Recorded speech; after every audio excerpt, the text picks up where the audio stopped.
저희는 두 분의 전문가와 이야기를 좀 나눠가도록 하겠습니다. 오늘은 설대우 중앙대 약학대학 교수 그리고 최영일 식사평론가와 관련 이야기를 나눠보도록 하겠습니다. 두 분 어서 오십시오. 안녕하세요. 안녕하세요. 네, 소금물 소독 얘기는 이거 근데 뭐 나온 얘기라서 저희가 좀 먼저 좀 빠르게 짚고 가면은요. 알코올 가지고 교수님 소독 뭐 많이 한다고 뭐 기기도 많이 닦고 하잖아요. 네. 근데 뭐 메탄올, 에탄올 뭐 어떤 차이가 있길래 이게 어떤 잘못된 정보를 오인받고 있는 겁니까? 예, 메탄올과 에탄올은 같은 알코올입니다. 실제로 냄새를 맡으면 구분이 안 돼요. 예. 그런데 메탄올과 에탄올은 완전히 다른 물질입니다. 예. 에탄올은 비교적 독성이 거의 없는 물질이지만 예. 메탄올, 예. 메탄올은 예. 독성이 상당히 강합니다. 예. 그래서 메탄올 같은 경우에는 마치 술인 줄 알고 마시게 될 경우에 한 100cc 정도만 마셔도 거의 즉사합니다. 예, 예. 한 10cc 정도만 마신다고 하더라도 실명이 되거나 여러 장기에 손상을 입을 수가 있습니다. 예, 예. 그런데 지금 이제 분무기 형태로 분무를 할 경우에 메탄올인 경우에는 눈에 상당한 영향을 줄 수 있고 심지어는 이제 시력이 손상이 될 수 있거든요. 예. 그리고 여러 번 노출이 될 경우에는 장기 손상도 일어날 수가 있습니다. 흡파나 또 콩팥 같은 곳에 장기 손상도 일어날 수 있기 때문에 예. 메탄올을 가지고는 그 어떤 경우에도 소독용으로 사용하시면 안 되고 예. 에탄올, 우리가 알고 있는 통상의 알코올은 예. 에탄올이라고 하는 점 예. 꼭 주의하시기 바랍니다. 에탄올과 메탄올은 다르고 에탄올은 이제 우리가 흔히 알고 있는 알코올을 지칭하는 일반적인 용어로 이해를 해도 되지만 그렇습니다. 그렇다면 메탄올은 우리가 쉽게 살 수 있어요, 교수님? 메탄올도 원래는 이제 실제로는 이게 화학 물질이기 때문에 예, 예. 이제 판매가 잘 안 돼야 되는데 예. 그럼에도 불구하고 이제 공업용으로 필요한 것들이 실제로는 일부 살 수는 있거든요. 수급이 되고 메탄올을. 있군요. 예, 예. 그렇습니다. 그런데 이제 연구용이나 뭐 산업용이나 이런 데서는 이제 쉽게 살 예. 수는 있는데 일반 분들이 사기는 실제로는 어렵습니다만은 그럼에도 예. 불구하고 살 수 없는 물질은 어딘가에서 또 아니거든요. 구해가지고. 그렇습니다. 그렇기 때문에 메탄올은 예. 그 어떤 경우에도 소독용으로 써서는 안 되고 산업용이나 특수한 경우에만 쓰는 것이지 예. 이것을 사용하게 될 때는 상당히 독성 물질이라고 하는 기본 인식을 가지시는 게 좋겠습니다. 네, 가짜 정보에 좀 주의할 필요가 있다는 측면에 저희가 메탄올 소독은 위험하다. 네. 메탄올은 절대 쓰시면 안 된다고 지금 설 교수께서 말씀을 해주셨고요. 아직까지도 이제 이런 언급이 질병관리본부를 통해서 나오는 네. 걸 보니까 여전히 시중에 가짜 뉴스, 가짜 정보들이 뭐 SNS 중심으로 많이 또 퍼지고 있는 모양이에요. 맞습니다. 이게 이 지금처럼 위험한 물질로 소독을 해라 이런 정보가 있었다면 그건 악의적인 거고요. 예. 정말 이 많은 사람들을 위험에 빠뜨릴 수 있는 정말 위험한 정보가 되는 거고요. 그렇지 않다 하더라도 예. 아무 소용이 없는 이야기들이 또 돌아다니는 경우들이 있죠. 예. 이게 뭔가 좀 마치 의료 전문가가 만들어낸 것처럼 가공을 해서 그러니까요. 이건 제가 보기에는 조금 이제 뭐랄까요. 주변에 나에게도 정보가 있다. 관심을 받고 싶은 사람들이 왕왕 저지르는 일인데 네. 어쨌든 지금 이 팬데믹 상황보다 어쩌면 세계적으로 인포데믹이 더 위험하다. 맞아요. 예. 우리나라는 또 SNS가 굉장히 활발한 나라 아니겠습니까? 예. 그래서 그런 것들을 보면은 이 인포데믹에 대해서 지금 방역 당국에서 언급을 해야 할 정도의 상황이 돼 있는 것이니까 예. 우리가 서로 좀 주의를 해야 될 것 같고요. 예. 혹시라도 이제 정보 수용자 관점에서 예. 대부분은 만들어내는 사람은 소수지만 예. 나도 모르게 전달하게 되거나 예. 스스로 그걸 보고 신뢰하게 되거나가 문제니까 확인되지 않은 정보는 반드시 이 정상적인 확인을 거치라고 하는 게 오늘 당국의 굉장히 중요한 일침입니다. 예. 네, 알겠습니다. 자, 오늘 이제 신규 확진자가 64명이 증가를 해서 신규 확진자가 다시 두 자릿수로 돌아왔습니다. 뭐 세 자릿수, 두 자릿수 계속 날마다 이 증가폭이 달라졌었는데 뭐 3월 들어서 가장 적은 증가폭이라고 합니다만 여전히 해외 유입 사례도 계속 늘고 있고 지금 현재 상황은 좀 어떻게 진단을 하고 계십니까? 예, 말씀하신 그대로인데요. 이제 처음으로 이제 900명대에서 쭉 줄어들다가 70명대로 오지 않았습니까? 그러다가 이제 다시 100명으로 올라가고 또 100명대에서도 뭐 150명 수준이 되고 이러다가 네. 약간 또 우리가 좀 놀라기도 했습니다. 예. 이러면서 다시 또 폭발적으로 늘어나는 게 아닌가. 이러다가 다시 또 이제 두 자릿수로 접어들다가 오늘 처음으로 두 자릿수 중에서도 가장 적은 숫자인 64명의 이제 확진자가 나왔습니다. 그러니까 이제 지난 며칠 동안에 확진자가 좀 늘어난 것은 대구 경북 지역 지역에서 특히 대구 지역에서 요양원 또 요양병원에서 이제 전수조사를 한 결과가 이제 반영이 된 것이거든요. 그 전수조사는 이미 이제 끝났습니다. 그리고 한 90%의 검사 결과가 이제 반영이 된 것인데요. 그러니까 이제 지금 보면은 전수조사가 끝났기 때문에 이 64명이라고 하는 확진자 수는 상당히 의미는 있습니다. 그럼에도 불구하고 계속 소규모이기는 하지만은 집단 감염 사례가 여전히 산발적으로 나타나고 있고 또 다른 하나는 전체 확진자의 80% 이상이 이제 집단 감염을 통해서 지금 나오고 있다는 상황이거든요. 네. 그래서 우리가 계속 이제 사회적 거리두기를 지금 강조하고 있는데 지금 상황이 어느 정도 둔화 추세인 것만은 사실입니다. 그럼에도 불구하고 긴장의 끈을 놓지 말아야 하는 것은 계속적으로 집단 감염 사태가 산발적이기나마 계속 이어지고 있다는 점이거든요. 그리고 또 사회적 거리두기가 상당히 이제 오래 지속이 되면서 피로가 누적된 감이 있습니다. 그러다 보니까 이제 소위 말해서 긴장이 좀 풀어지면서 이를 통해서 또 산발적인 지역 사회 감염이 다소 확대될 수 있는 가능성도 있다고 보여지거든요.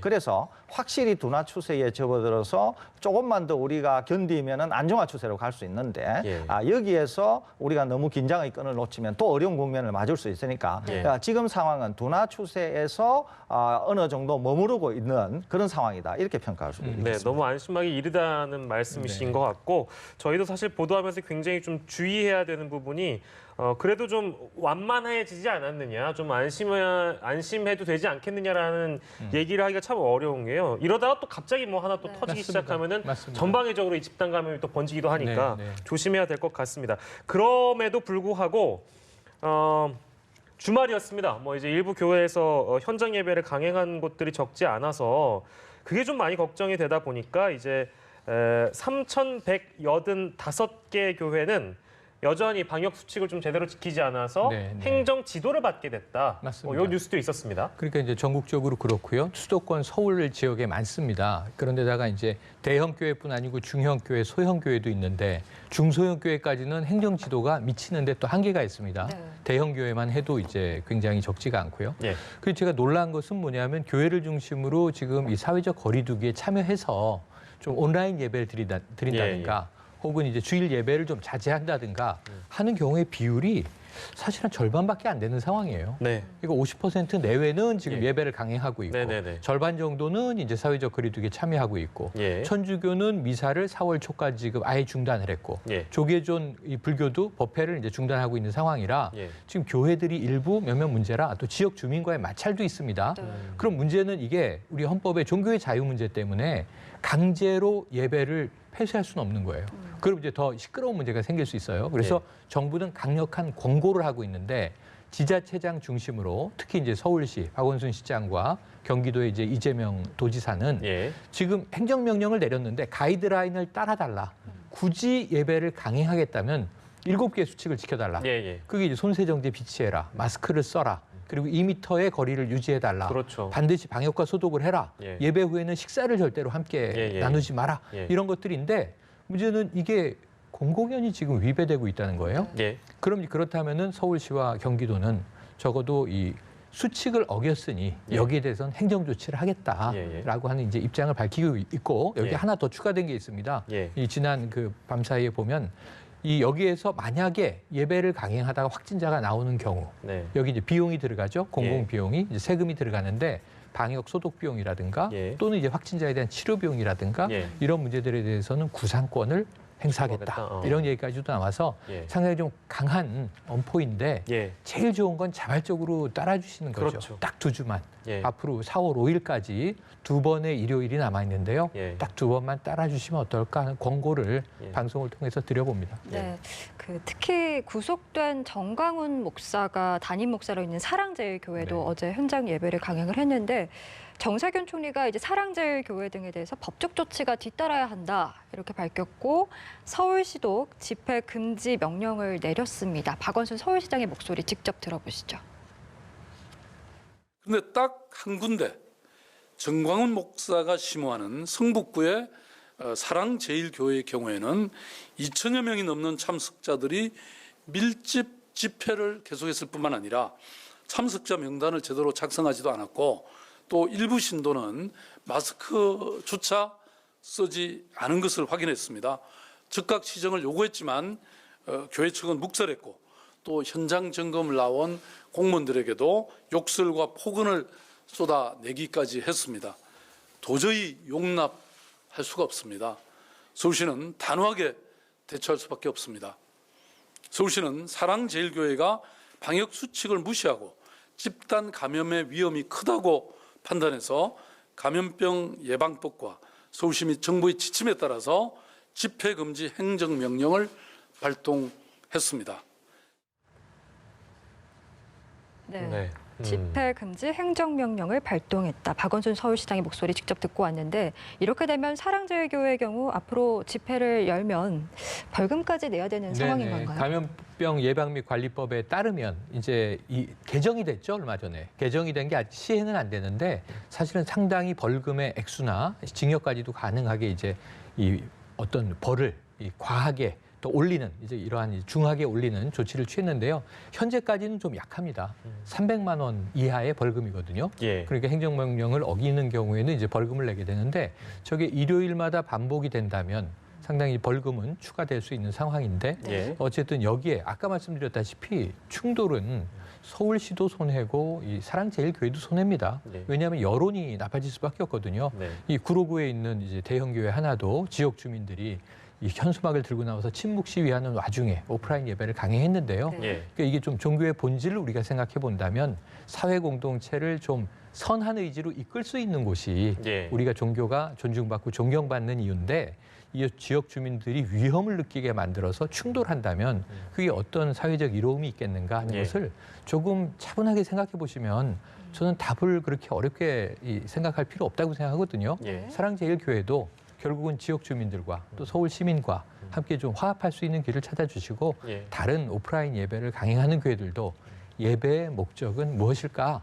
무엇이 신이 기뻐하는 일일까? 예, 예. 이렇게 함께 좀 열린 마음으로 생각을 해주시면 좋을 것 같습니다. 네, 지금 시기는 뭐 어느 때보다 공동체의 안전이 제일 중요한 시점이라는 측면에서 교회 예배를 이제 강행하시는 일부 교회들 같은 경우에는 이런 측면을 좀 고려를 해주셨으면 좋겠다라고 이제 최평론가께서 덧붙여주셨고, 근데 좀 걱정이긴 합니다. 근데 이 뭐 사회적 거리두기 3월 22일부터 4월 정확하게 5일까지로 공무원들 중심으로 일단은 복무관리 특별지침을 정부에서 발표하긴 했는데 이게 그래도 이런 여러 측면에서 공무원들이 먼저 이렇게 좀 시행에 나서주면 민간의 영역에서도 이런 측면들을 좀 받아들여 주셔서 이 사회적 거리두기가 어느 정도 효과를 발휘할 수 있지 않을까 이런 생각도 좀 드는데요. 설 교수께서 어떻게 보세요?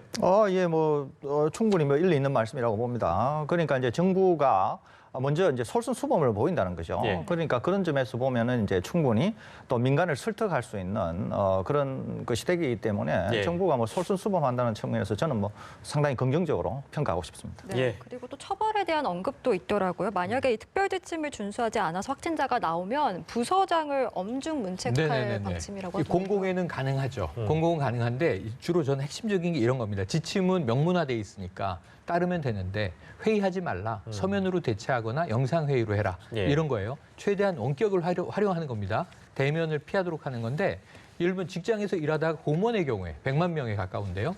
기침이 나거나 열이 좀 난다 그러면 눈치 보지 말고 저 지금 조퇴하겠습니다 예. 하고 부서장은 바로 승인하라는 거예요. 네. 네네. 민간에도 이게 필요하다고 생각해요. 근데 일전에 콜센터 우리가 점검할 때 어떤 얘기가 나왔냐면 맞아요. 예. 아파서 이 아프다고 이야기하니까 아 그래요? 일찍 집에 가고 싶다는 말씀이죠? 이렇게 얘기하는 분위기라면 조퇴 얘기는 꺼내지도 못한다는 거죠. 네. 예. 그래서 이거는 좀 공직사회에서 앞장서서 정말 건강이 최우선이다. 예. 그리고 내가 아프면 우리 조직이 감염될 수 있다라는 인식 예. 이걸 좀 철저하게 행사해 주시고 예. 이게 민간 부문까지도 좀 빨리 전파될 수 있도록 확산될 수 있도록 앞서서 이끌어 주시면 좋겠습니다. 예, 근데 뭐 주변에서도 아예 그런 좋은 회사가 어딨어라는 맞습니다. 얘기를 하기도 쉽지 합니다만 실제 근데 지금은 굉장히 비상 상황이고 응급 상황이니까 공무원들도 이렇게 하니까 좀 민간의 영역에서도 이런 부분을 좀 같이 동참해 주셨으면 좋겠다는 측면을 다시 한번 네. 말씀드리고요. 대구 상황을 좀 짚겠습니다. 대구에는 뭐 여전히 죄송합니다. 대구에는 여전히 뭐 집단 시설이나 집단 감염들이 간간히 나오고 있고 산발적인 위험 요소들이 많이 발생하고 있는 상황인데 대구 시내 24개 정신병원 종사자 981명 여기 전수 네. 검사를 이제 지금 시작을 하게 됐습니다. 근데 여전히 뭐 이쪽은 더 밀폐되어 있는 공간이라서 환자와 종사자의 감염 우려가 여전히 높다고 봐야 되겠죠, 교수님? 예, 그렇습니다. 이제 요양병원과 이제 요양원의 전수조사가 끝났으니까 다음 고위험 시설이라고 할 수 있는 이제 정신병원을 하겠다는 예, 예. 거거든요. 그런데 이제 정신병원은 또 사실 좀 특수 시설이라고 볼 수 있습니다. 네. 환자가 이제 나온다고 해서 전원을 시키기가 좀 어려운 그런 이제 시설을 그렇습니다. 필요로 하는 곳이기 예. 때문에 사실 어떻게 보면은 요양원과 요양시설에 못지않은 그런 고위험 시설이라고 볼 수 있거든요. 예. 또 확진 환자가 나오게 될 경우에는 전파가 일어나더라도 사실 차단하기가 좀 어려운 측면이 있습니다. 예. 그런 점에서 굉장히 주의를 요하는 곳이라고 볼 수 있는데 그런 점에서 전수조사는 매우 중요한 일이라고 평가가 되고 또 전수조사에 앞서서 이 시설이 고위험 시설이기 때문에 어떻게든지 종사하시는 분들께서 경각심을 가지고 내부 전파가 일어나지 않도록 하는 선제적인 조치가 굉장히 중요하다는 점에서도 예. 전수조사는 상당히 필요한 게 아닌가 이렇게 생각이 됩니다. 네. 예. 대구 경북의 상황도 살펴봤고 지금 사실 뭐 우리나라 내부에서 일어나는 집단 감염뿐만 아니라 지금 이제 해외 유입 가능성에 대한 위험성도 굉장히 높아지고 있어서요. 지금 신규 확진자 가운데 15%가 해외에서 유입된 것으로 나타났는데 일단 유럽에서 들어오는 사람들에 대해서는 검사를 시작을 했습니다만 지금 북미 대륙에 대해서는 아직 검사를 하고 있지 않아서 일단 검사를 해야 된다라는 여론이 굉장히 많아지고 있고 또 정세균 총리도 지금 북미발 입국자가 유럽의 2배가 넘는다. 이번 주 내에 추가 조치가 시행될 수 있도록 검토하라라고 지시를 내렸더라고요. 이 부분 좀 어떻게 보고 계세요? 뭐 이제 제가 볼 때는 뭐 당연한 조치다 이렇게 생각이 듭니다. 이제 지금 유럽에서 입국하시는 분들이 우리 자국인을 빼고 이제 하루에 한 1,000여 분 된다는 거 아닙니까? 그렇기 때문에 이제 이분들을 검사할 수 있는 정도의 역량은 우리가 충분히 갖고 있다고 생각이 돼요. 네. 대신 이제 이분들이 바로 검사만 하고 자가로 가는 게 아니라 이제 네. 시설 격리를 일부 하게 됩니다. 그런 점에서 이제 계속적으로 매일 이제 이렇게 검사를 하다 보면은 이제 시설이 이제 충분하지 않고 또 이제 의료 인력이나 검사 인력이 충분하지 않다고 하는 이제 문제점이 이제 봉착할 수 있습니다. 예. 여기에다가 유럽만 심각한 게 아니라 이제 미국도 상당히 이제 심각해지고 있거든요. 예. 그러니까 이제 미국에서 입국하시는 분들은 유럽에서 입국하시는 분들보다 약 2배 정도 된다고 알려져 있습니다. 예. 그러니까 이제 내 외국인을 막론하고 다 검사를 하려고 하고 또 이분들을 또 일부 시설 격리를 하면서 검사를 해야 되니까 상당히 이제 검사해야 되는 양이 많지 않습니까? 그러니까 예. 이런 문제가 이제 있기 때문에 정부에서 지금 우리가 하는 조치는 상당히 중요한 조치이기도 합니다. 예. 외부에서 이제 유입되는 요인을 막아야 되기 때문에 그렇기 때문에 하기는 해야 되는데 지금 어떻게 하면은 이제 시설을 우리가 충분히 마련할 수 있는가 하는 게 굉장히 중요할 수 있겠습니다. 예. 그래서 이제 이런 문제들을 잘 준비해야 차질 없이 이 검사를 할 수 있는데 이것이 향후에는 가장 중요한 문제가 아닐까 이렇게 생각이 듭니다. 뭐 어떤 측면에서는 이제 잘 파악이 되지 않는 국가들의 경우에는 좀 더 추가해가지고 추가적인 대책을 더 내놔야 된다라고 얘기하면서 이제 대상하는 국가가 일본인데요. 일본 같은 경우에도 일본을 통해서 들어오는 입국자 전원에 대해서 모두 코로나 검사 시작해야 된다 뭐 이런 목소리도 있더라고요. 그거 어떻게 보세요? 저도 뭐 당연하다고 봅니다. 일본은 지금 상당히 저평가되어 있고 예. 실제 환자는 더 많을 것으로 예상이 되고 있거든요. 그렇기 때문에 일본에서 귀국하시는 분들도 국내외 분들을 막론하고 아마 조만간 검사를 해야 되지 않을까 싶고 또 남미도 지금 남미 예. 대륙도 이게 지금 심상치가 않습니다. 예. 그래서 지금 당장은 아니지만은 향후에 뭐 예컨대 뭐 한 10일이나 예. 한 15일 후에는 남미 사태도 우리가 지켜보면서 거기도 아마 추가 검사를 해야 되지 않을까 조심스럽게 이렇게 예측을 해봅니다. 예, 알겠습니다. 이탈리아 쪽 상황은 선생님 지금 어떻게 조금 진단하고 계세요? 이탈리아도 뭐 굉장히 심각합니다. 그러니까 지금 전 유럽이 뭐 끙끙 앓다시피 하는데 그 시작은 이제 이탈리아에서부터 시작됐다 이렇게 볼 수 있거든요. 네. 예. 그런데 이탈리아가 현재 그러면 정점에 도달했느냐? 예. 전혀 정점에 도달하지 못했어요 아직도. 그러니까 정점에 도달하려고 하면은 앞으로도 한 달은 가야 뭐 정점에 도달할까 말까 합니다. 예. 그러니까 이탈리아는 훨씬 더 심해질 가능성이 있습니다. 동시에 독일, 스페인, 뭐 영국까지 지금 유럽 전역이 지금 어려운 상황에 있지 않습니까? 예. 그래서 아마 유럽은 향후에도 상당히 좀 더 긴 기간 예. 훨씬 더 많은 확진자가 나오고 희생이 따를 것으로 이렇게 전망이 됩니다. 네, 예. 마지막으로 좀 올림픽 얘기도 해볼게요. 일본의 아베 총리가 도쿄올림픽을 완전한 형태로 이제 개최하기는 어려울 경우 연기도 고려하겠다 이런 취지의 발언을 해서 지금 눈길을 끌고 있는데 네. 이 강경하게 좀 정상 개최 입장을 고수했던 국제올림픽위원회도 처음으로 네. 연기가 선택 사항 중 하나다라는 발언을 맞습니다. 했습니다. 그러니까 사실은 이제 순서로 보면 지난 밤 사이에 IOC가 이례적으로 두 번째 회의를 열었어요. 한 주에 두 번 회의는 아주 이례적인 건데 예. 거기서 이제 토마스 바흐 위원장이 처음으로 연기 가능성을 언급했는데 네. 뭐 연기한다, 취소한다 이게 아니라 취소는 생각하지 않고 있고 연기는 하나의 옵션으로 검토하겠다. 예. 그러니까 지금 예선이 다 줄줄이 미뤄지고 있잖아요. 네. 지금 문제는 7월 24일 도쿄올림픽 개막 때 네. 코로나19가 어떻게 돼 있을지는 아무도 모릅니다. 근데 문제는 그 이전에 지금부터 각 지역 예선들이 치러지고 있어야 되는데 예. 사실은 40% 예선이 아직 못 치러지고 있는 거예요. 그러니까 이러다가 제대로 올림픽을 제때 치를 수 없게 된다면 부득이 연기해야 되지 않겠는가 하는 예. 의견을 IOC가 먼저 낸 거고 예. 아베 총리는 지금까지 IOC와 계속 같은 입장을 공조했거든요. 네. 근데 아베 총리 혼자 오늘 연기 절대 없다 이렇게 얘기하면 예. IOC와 일본의 입장이 드디어 처음으로 어긋나는 거예요. 그렇죠. 그 똑같은 이야기를 언급을 한 겁니다. 그런데 오늘 여러 가지 답변을 하면서 뭐 개헌 가능성을 꺼내놔서 뜬금없다는 비판도 받았는데 예. 결국 이제 연기도 검토는 하겠지만 예. 점점점 아직까지는 예. 강행할 수 있을 것으로 본다라는 취지가 더 강해요. 예. 지금 아까 설 교수님 말씀하셨지만 저는 일본이 가장 두렵고 지금 불안합니다. 어찌 보면 미국이 3만 4천 명이 넘었거든요. 네. 이 뉴욕에서만 15,000명이 넘었어요. 그런데 이 미국의 이 의료학자들 이야기는 지금 실제 감염자는 11배쯤 더 많을 것이다. 네. 지금 일본은 몇 배가 많다라는 걸 추정조차 할 수가 없습니다. 저는 그러면서 아까 뭐 일본 입국 제한은 예. 상호 간의 입국이 제한돼 있기 때문에 예. 많이 오가지는 않고 있는 상황이라 예. 여기서 뭐 굳이 금지까지 할 필요는 없다고 보지만 일본 내부의 이 상황이 언제쯤 드러나게 될 것인가. 사실 이탈리아가 아까 한 달 정도 더 갈 거라고 말씀하셨는데 예.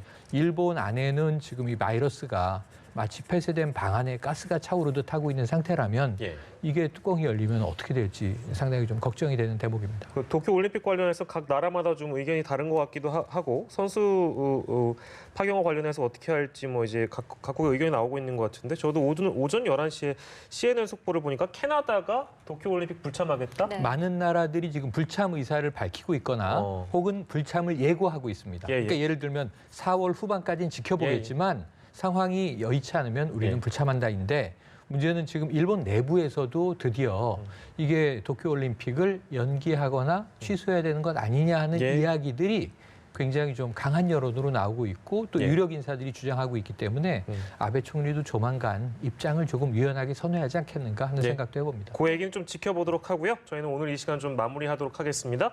서울대우 중앙대 약학대학 교수 보내드리고 뒤이어서 사건 큐브는 최영일 평론가와 이어가도록 하겠습니다. 두 분 고생하셨습니다. 고맙습니다.